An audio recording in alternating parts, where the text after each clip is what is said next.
Welcome to the Learning Pines YouTube. We hope this video helps.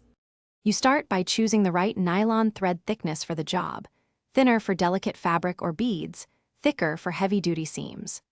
Thread a sharp needle with a smooth eye to avoid fraying, wax the length lightly so it slides and resists tangles. Once threaded, trim the end at an angle and pull through until you have a comfortable tail length, then tie a small anchor knot or use a backstitch start so your first stitches stay secure. You should control tension deliberately so the nylon holds without distorting material. Gently pull each stitch until it sits flat and check periodically. For delicate fabrics, keep stitches short to prevent ripping, whereas leather or webbing benefits from longer spaced stitches. Once done with a seam, reinforce high-stress points with backstitches or a double thread run. This prevents slippage because nylon is slippery. Also, make sure to trim and you finish every job by locking your stitch. Tie a reef or surgeon knot close to the fabric, then trim and melt the tail to fuse the nylon so it won't slip.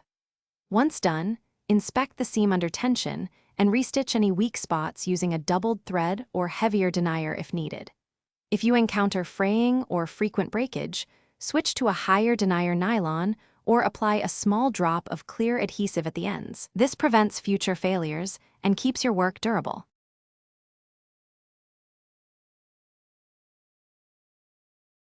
Thanks for watching. Consider subscribing if we helped you.